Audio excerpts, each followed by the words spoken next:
across the world on the eve of a government shutdown.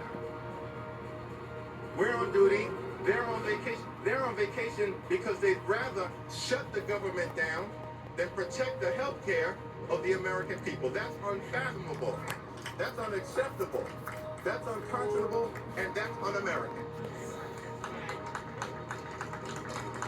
Do your job. President Trump, for his part, is blaming Democrats.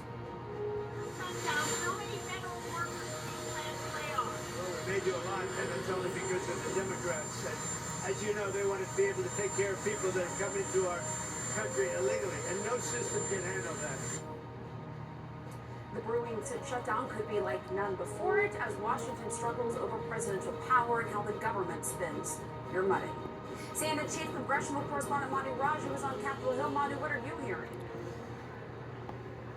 Things are very dire right now, and the real expectation pretty much from everyone here that we are going to experience the first federal government shutdown since 2018 into 2019. That lasted for 35 days. That was the longest in the history of this country, and the impacts of this one could be severe, with so many federal workers potentially being either fired or laid off, government services also being dried up, at least temporarily, and the question will be how long will it last and what could ultimately get out of it. The two parties now taking diametrically opposite positions. Republicans are calling for a straight extension of government funding over the next 7 weeks. They want no additions to it at all. Democrats are trying to add on changes on healthcare in particular. They want to reverse the spending cuts that were enacted to the Medicaid program under Donald Trump's One Big Beautiful Bill Act. They also want to extend expiring subsidies over the Obamacare, those subsidies set to expire at year's end. They want to constrain Donald Trump's ability to cut federal spending without the consent of Congress. None of those will fly with Republicans in the Republican-controlled Senate, and the Republicans plan to put on the floor today that 7-week stopgap bill through November 21st with no strings attached. The question at this moment, will any Democrats break ranks? There will need to be at least 7, probably 8 Democrats who will be needed to advance legislation, advance that bill on the floor of the Senate. Today, I had a chance to ask some of those swing Democratic senators, those ones who voted for a similar stopgap bill in March that extended government funding through the end of September, whether they would vote for this plan. One of those senators, John Fetterman, says he said yes. Others would not say.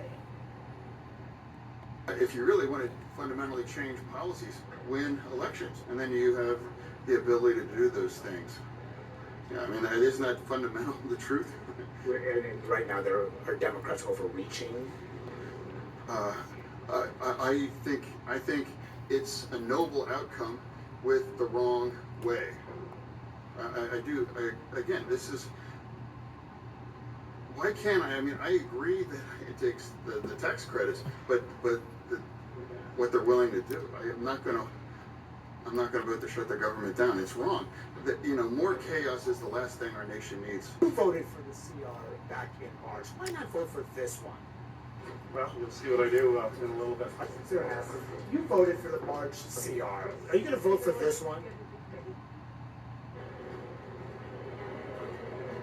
Now, Senate Republican leaders hope that senators like Maggie Addison, Gary Peters, and others who voted for that plan back in March will do the same in September, right now, on September 30th, on the eve of this deadline. If they do not, if this government does shut down, expect the Republican leadership to put that bill on the floor time and time again and try to get those Democrats to buckle under pressure as the government is shut down. The question, though, Wolf, is will they stand with the Democratic leadership who say it's time to reverse those health care cuts, who are worried about the impact on people's insurance premiums and say that needs to be acted upon now? The question is, can they maintain that unity at this perilous time for the country?